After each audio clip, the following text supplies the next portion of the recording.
शिक्षण प्रशिक्षण संस्थेच्या वतीनं आपण हा तिसरा दिवस जिल्ह्यातल्या नॉलेज पॉवर हाऊसचे CEOज ज्ञानपीठासन अधिकारी म्हणून काम करत आहात आणि ते काम आणखी दर्जेदार व्हावं, व्यक्तिमत्वामध्ये खूप चांगल्या पद्धतीने बदल व्हावा आणि आपल्या हातून होणारं कार्य हे सिद्धीपर्यंत जाण्यासाठी आपण जे 5 दिवस उपस्थित राहणार आहात, तर या 5 दिवसातल्या तिसऱ्या दिवशी मी संस्थेच्या वतीनं मनपूर्वक स्वागत करतो. स्वामी विवेकानंदांनी सांगितले की माणूस घडवणं हे शिक्षणाचं ध्येय आहे. राधाकृष्ण म्हणतात सुसंस्कृत नागरिक घडवणं हे शिक्षणाचं ध्येय आहे. रवींद्रनाथ टागोर म्हणतात भाव भाषा जीवन यांचा मेळ म्हणजे शिक्षण आहे. आणि तुम्ही आम्ही म्हणतो की पुस्तक वाचायला लिहायला आलं त्याला एक पदवी मिळाली आणि पदवीपासून नोकरी मिळाली की खऱ्या अर्थानं तो साक्षर आणि सुशिक्षित झाला. प्रशासक म्हणून तुम्ही प्रशासनामध्ये मुख्याध्यापक म्हणून काम करत आहात. या सेवेमध्ये सुद्धा ज्या वेगवेगळ्या पद्धतीने तुम्ही काम करत आहात हेही काम वाखाणण्यासारखं आणि नोंद घेण्यासारखंच आहे. तरी परंतु या सगळ्या शिक्षणाच्या उद्देशाकडून आपण या व्यवसायामध्ये काम करत असताना माझा प्रोफेशनलिझम मी जपतोय का, मी माझी बांधिलकी जपतोय का, मी माझ्या असणाऱ्या आचारसंहितेला धरून काम करतोय का, आणि काम करत असेल तर ते आणखी दर्जेदार होण्यासाठी माझ्याकडून काय करण्याची गरज आहे याचं आत्मपरीक्षण करण्याची गरज आहे. आणि म्हणून आपण गेल्या 2-3 वर्षाचा विशेषतः अभ्यास केला तर आपल्या असं लक्षात येतं की नासचा सर्वे झाला, 3री, 5वी आणि 8वीचा. स्लॅचचा सर्वे झाला. त्या स्लॅचच्या सर्वेमध्ये सुद्धा महाराष्ट्रातल्या प्रत्येक जिल्ह्यातल्या प्रत्येक तालुक्यातल्या काही सॅम्पल शाळा निवडल्या आणि त्या ठिकाणी सर्वे केला. एका शाळेचा मुख्याध्यापक म्हणून एका शाळेतल्या 10-15 तुकड्यातले 10-20 विद्यार्थी 4थी किंवा 7वीला स्कॉलरशिपला आणणे म्हणजे त्या शाळेची गुणवत्ता हा चुकीचा समज आपण घेऊन बसू आहे असं माझं ठाम मत आहे. आणि म्हणून आम्हाला काम करत असताना जे विद्यार्थी प्रविष्ट होतात, जे विद्यार्थी शाळेच्या प्रवाहाच्या बाहेर आहेत ते विद्यार्थी प्रविष्ट करणे एक उद्दिष्ट.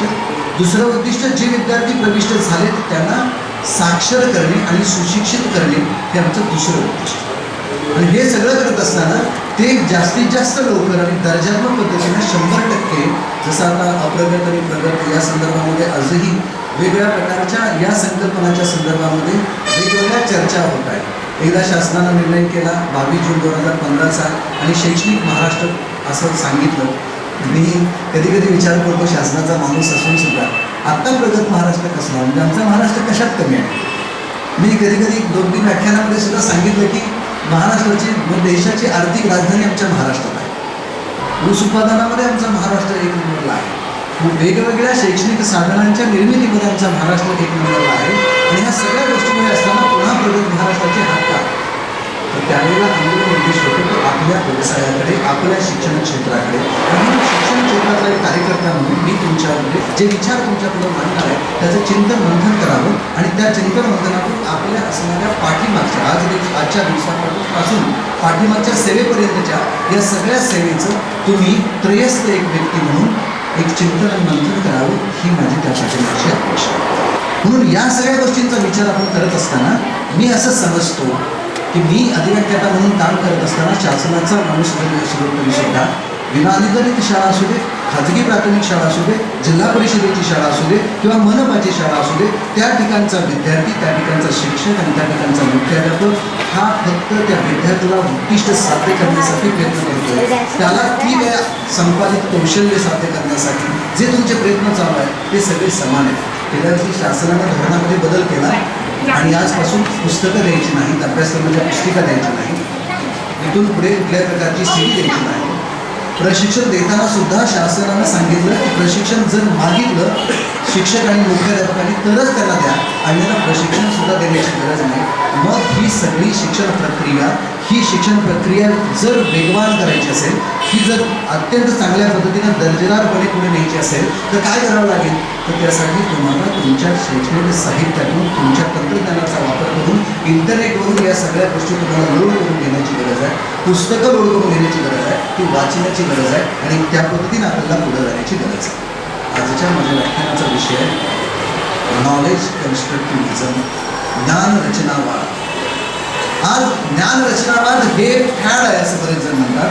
ज्ञानरचनावाद हा गुळगुळीत झाला असे बरेच जण म्हणतात. ज्ञानरचनावाद हा मला सगळ्यांना मी पूर्वीपासून करतच होतो असंही म्हटलं जातं. मित्रहो, आज आपण किमान एका तासाभराच्या व्याख्यानामध्ये आपल्या असणाऱ्या या सगळ्या समजुतींना कुठेतरी फाटा देऊन नवीन प्रकारचा एक विचार घेऊन करण्याची गरज आहे. आणि म्हणून आपल्याला कन्स्ट्रक्टिव्हिजम हा जो शब्द आहे तो 1710 मध्ये लिंबार्डो टिस्को नावाचा एक विचारवंत होता. त्याच्यापासून 1710 पासून म्हणजे सॉक्रेटिस पासूनच त्याच्यामध्ये सुरुवात झाली. सॉक्रेटिस हा प्रश्न करता होता. प्रश्नाच्या माध्यमातून त्यानं प्रश्नपद्धतीचा जनक म्हणून मान्यता मिळवली. पण ह्या सगळ्या गोष्टी करत असताना एखाद्याला प्रश्न विचारल्यानंतर त्या प्रश्नाचं उत्तर ही त्या विद्यार्थ्याकडे किंवा त्या व्यक्तीकडे असू शकतं हे त्यानं सिद्ध करून दाखवलं. आणि त्यानं कुठल्याही प्रकारच्या प्रश्नांची उत्तरं देता केवळ प्रश्न विचारून त्या प्रश्नांच्या उत्तरांची उकल केली. ही असणारी आपली एक अध्यापन शैली आपण वर्गामध्ये करण्याची गरज आहे.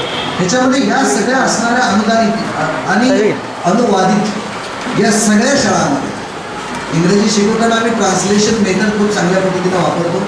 शिकवत असताना लेक्चर मेथड आम्ही वापरतो. नियमित दैनंदिन अध्यापनाचा विचार केला. किती शिक्षक वर्गामध्ये कमीत कमी बोलतात आणि जास्त शिकवतात? किती शिक्षक असे आहेत की जे शिकवतात ते त्याला व्यवहारामध्ये उपयोगी पडतं आणि त्याची पडताळणी करतात? किती शिक्षक असे आहेत की जे समाजामध्ये उपयोगी पडते ते मी शाळेमध्ये जो घटक आहे त्या घटकाशी रिलेटेड सहसंबंध जोडून मी शिकवू शकतो अशा प्रकारचा माझा विचार असतो. किती शिक्षक असे आहेत की दररोज मी शिकवताना कोणत्या ना तरी कोणत्या साधनाचाच मी वापर करतो. कधीतरी नाट्यीकरणाचा वापर करतो, कधीतरी संवादाचा वापर करतो, कधीतरी मी फक्त मुलांनाच प्रश्न विचारायला संधी देतो. ह्या असणाऱ्या आमच्या अध्यापन पद्धतीमधल्या पारंपरिक अध्यापन पद्धतीमधल्या असणाऱ्या दोषांना दूर करण्यासाठी आम्ही आमची आजपासूनची अध्यापन पद्धती बदलणं गरजेचं आहे. आणि हे 2005च्या NCF मध्ये तत्वामध्ये दिलेलं आहे. आत्ता दिलेलं नाही ते 2005 पासून झालेल्या या सगळ्या गोष्टींचा विचार आपल्याला या ठिकाणी करावा लागणार आहे. आणि म्हणून या सगळ्या गोष्टी NCF मध्ये आल्या. मग NCF काय आहे? नॅशनल करिक्युलम फ्रेमवर्क 2005 ही आमची असणारी अध्यापन पद्धती. माणूस हा विचारशील प्राणी असल्यामुळं, विचार प्रक्रिया करणारा प्राणी असल्यामुळं कुठल्याही घटनेवरती विचार प्रक्रिया करून, चिकित्सक विचार करून तो विचार स्वीकारण्याची क्षमता मानवामध्ये असल्यामुळे आम्ही जे काही विद्यार्थ्याच्या पुढे मांडू ते सत्य असेल असं नाही, पण त्याच्यामध्ये बदल करण्याचा, त्याच्यामध्ये रचना करण्याचा, त्याच्यामध्ये नवनिर्मिती करण्याचा आणि त्याच्या पूर्वज्ञानाशी सांगड घालून त्याला एक नवीन संकल्पना तयार करण्याचा पूर्ण अधिकार आहे. आणि म्हणून ही विचार प्रक्रिया अपग्रेड करण्यासाठी आम्हाला या सगळ्या गोष्टींची गरज आहे. आणि म्हणून या ज्ञानरचनावादामध्ये ज्या ज्या काही गोष्टी आपण सांगितलेल्या आहेत त्या सगळ्या गोष्टी अत्यंत महत्त्वाच्या आहेत. त्याचा बेस मी तुम्हाला सांगतो हा NCF 2005 आहे. आणि म्हणून प्रत्येक पुस्तकाची रचना करताना हे NCFचा विचार केलेला आहे. या पूर्वानुभवाच्या आधारे हे सगळे मुद्दे तुम्ही जर 9 मुद्दे बघितले तर एक लक्षात येईल. याच्यामध्ये अत्यंत प्रकर्षानं हायलाईट केलेला मुद्दा आहे तो म्हणजे आमचे शिक्षक पाठ्यपुस्तक घेतात. शिकवणे ही कन्सेप्ट बंद झालेली आहे. शिकणे ही अत्यंत महत्त्वाची संकल्पना आपल्याला आज शाळांमध्ये आणि शिक्षकांमध्ये वाढीस लावायची आहे, फक्त रुजवायची नाही. म्हणजे मूल हे कोरीपाटी नाही. आजपर्यंतची कन्सेप्ट काय होती? शिक्षक हा माहितीचा साठा, जे आम्ही देऊ तेच ज्ञान. ही संकल्पना बाजूला गेलेली आहे. आणि म्हणून आपल्याला जे काही शिकवत असताना जे मला शिकवायचं आहे ते विद्यार्थ्याला माहिती असणाऱ्या त्याच्या अनुभव विश्वाशी रिलेटेड एक संकल्पनात्मक, क्लुप्तीत्मक अशा पद्धतीनं त्याला त्याच्याकडे पोहोचवण्याची गरज आहे. म्हणजे थोडक्यात तर्क, अनुमान, निरीक्षण, त्याचं ज्ञान, त्याचं आकलन, त्याची विश्लेषण करण्याची क्षमता, त्याची संश्लेषण करण्याची क्षमता, स्वतः इव्हॅल्युएशन करण्याची क्षमता आणि त्याच्या जोडीला त्याची अभिरुची, अभिवृत्ती आणि त्याची पर्सनॅलिटी डेव्हलपमेंट. केस कसे विंचरावे, 20 वर्ष सेवा झालेल्या मुख्याध्यापकाला प्रशिक्षण देण्याची गरज आहे का? व्यक्तिमत्व जर समाजाला आकार देणारा स्वातंत्र्यपूर्व कालखंडामध्ये ज्यांच्यामुळे स्वातंत्र्य मिळालं, आजही सगळा समाज, प्रत्येक प्रोफेशन तयार झाला, तो आमच्या शिक्षण व्यवसायातून तयार झाला. आणि अशा असणाऱ्या त्या शिक्षकाला या सगळ्या गोष्टी ज्ञातच असायला पाहिजे आणि त्याच्यावरती कमांड असायला पाहिजे. आणि म्हणून सॉक्रेटिसपासून, प्लेटोपासून, ॲरिस्टॉटलपासून ते तत्त्वज्ञान आलं. त्या तत्त्वज्ञानाचं व्यावहारिक उपयोजन करण्याची जबाबदारी आम्हाला सर्व शिक्षकांच्या आहे.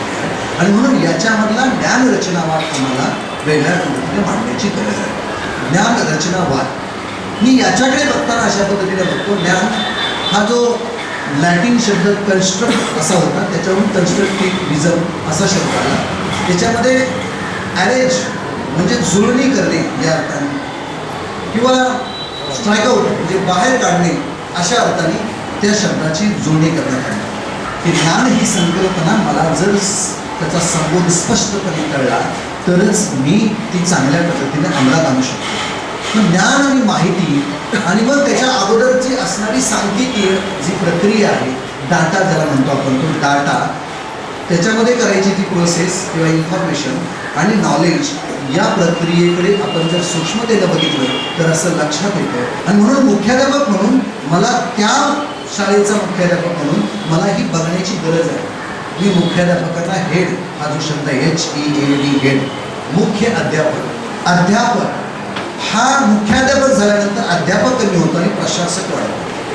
हे वास्तव त्याचं कारणही तसं आहे. संस्थेच्या अपेक्षा वेगळ्या, शासनाच्या अपेक्षा वेगळ्या, शिक्षकांच्या अपेक्षा वेगळ्या, पालकांच्या अपेक्षा वेगळ्या आणि याच्यामधला सगळा सुवर्णमध्य साधण्याचं काम मुख्याध्यापकाला करावं लागतं. पण मित्रहो, त्या सगळ्या प्रक्रिया कोणासाठी आहे?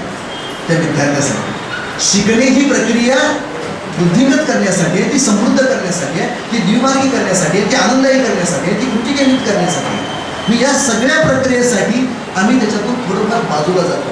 आणि म्हणून मी बऱ्याच शाळांमध्ये गेल्यानंतर अभ्यासक्रमाची पुस्तिका दाखवतो. इट्स अवर बायबल, ह्याच्या अभ्यासक्रमाची पुस्तिका. त्याच्या जोडीला तुम्ही पहिलीच्या पुस्तिकेचं उदाहरण घेतलं असेल तर पिंक कलरची एक पुस्तिका आहे त्या अभ्यासक्रमाची आहे आणि शिक्षक मार्गदर्शिका एक ग्रीन कलरची आहे पहिली दुसरीसाठी सांगा. दोन्हीमध्ये नेमका काय फरक आहे कोण सांगेल तुम्हाला? दोन्ही अभ्यासक्रमाच्या पुस्तक. मुख्याध्यापक म्हणून हे बायबल आम्ही वाचण्याची गरज आहे. दुसरीच्या पुस्तकात पहिली दुसरीला एक आहे, तिसरी चौथीसाठी आणि पाचवीसाठी स्वतंत्र पुस्तिका आहे. पण प्रत्येक पुस्तिकेच्या वेळेला दोन्हीची रचना केलेली आहे, वेगळी रचना केली. ती काय रचना केली? मित्र, मुख्याध्यापक म्हणून बेकर असं म्हणतो की नॉलेज इज पॉवर. माझ्याकडे ज्ञान असेल ना तर पुढचा निरुत्तर 100%. शिक्षकांना शिकवण्याच्या संदर्भामध्ये बऱ्याचशा अडचणी आहेत. त्या रचनावादावरती मी खूप काही बोलणार आहे. प्राथमिक शाळांच्या विशेषतः जास्त अडचणी आहेत, त्यामध्ये खाजगी प्राथमिक शाळा असतात. तर माझं असं स्पष्ट मत आहे की आम्ही थिअरी सांगून, व्याख्यानं घेऊन, पुस्तकं वाचून, PPT बघून किंवा एखादा प्रयोग करून ज्ञानरचनावाद समजणार नाही. त्यासाठी आम्हाला काही शाळेमध्ये असे वर्ग तयार करावे लागतील. ते वर्ग त्या तालुक्यातल्या शाळांना किंवा जवळच्या शाळांना दाखवावे लागतील की हा कन्स्ट्रक्टिव्हिजम आहे. हा कन्स्ट्रक्टिव्हिजममध्ये नेमकं काय आहे? तर एक पहिली गोष्ट लक्षात घ्या, फक्त कन्स्ट्रक्टिव्हिजम म्हणजे शैक्षणिक साहित्याचा वापर नव्हे. कन्स्ट्रक्टिव्हिजम म्हणजे फक्त संवाद नव्हे. कन्स्ट्रक्टिव्हिजम म्हणजे फक्त नाट्यीकरण नव्हे. कन्स्ट्रक्टिव्हिजममध्ये LCDचा वापर करून तुम्ही शिकवणं नव्हे. कन्स्ट्रक्टिव्हिजममध्ये या सगळ्या गोष्टी समाविष्ट आहेत. पण विदाऊट एज्युकेशन एड तुम्ही तुमचं अध्यापनही कन्स्ट्रक्टिव्हिजमच्या माध्यमातून करू शकता. म्हणून आम्हाला गरज आहे पहिल्यांदा ज्ञान, आकलन, उपयोजन, कौशल्य, विश्लेषण, संश्लेषण आणि इव्हॅल्युएशन ही ऑब्जेक्टिव्ह आम्हाला ठेवून अध्यापन करण्याची गरज आहे. आम्ही काय करतो बघा, जूनमध्ये मुख्याध्यापक नियोजन, खूप त्यांची वार्षिक नियोजन मीटिंग होते. त्या नियोजनानुसार मला सांगा, तुम्ही नोकरीला लागल्यापासून त्या नियोजनामध्ये कोणत्या सांस्कृतिक कार्यक्रमामध्ये बदल झाला, किती बदल झाला आणि तुमच्या नियोजनामध्ये बदल काय झाला? भाषा विषय जर असेल तर भाषा विषयामधले पहिले 4 धडे असतील किंवा 2 धडे जूनमध्ये, 2 धडे 2 पाठ जुलैमध्ये, असं आमचं नियोजन असतं.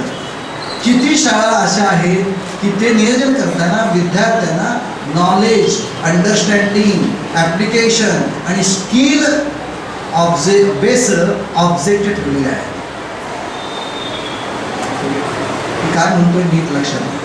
कंटेंट कम मेथडॉलॉजी नवीन कन्सेप्ट आली आपल्याकडे 25 वर्षानंतर.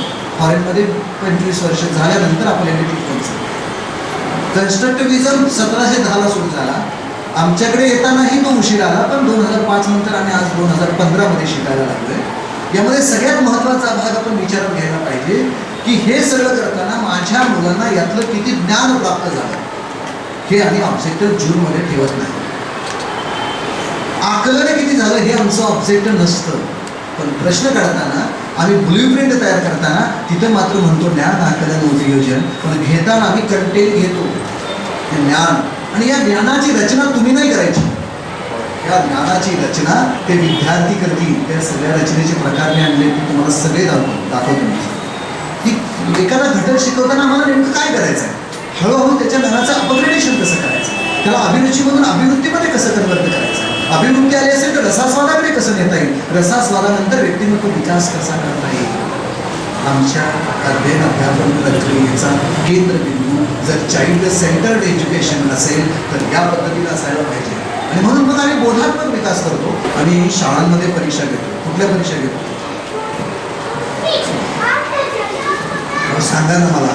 घटक चाचणी घेतो, सत्र परीक्षा घेतो, वार्षिक परीक्षा घेतो. ज्या परीक्षा घेतो घटक चाचणीमध्ये त्यामध्ये प्रश्न कशावर काढतो, पाठ्यांशावर काढतो. ऍक्च्युली तो पाठ्यांश कशासाठी असतो, ज्ञान आकलन उपयोजन कौशल्य साध्य करण्यासाठी असतो.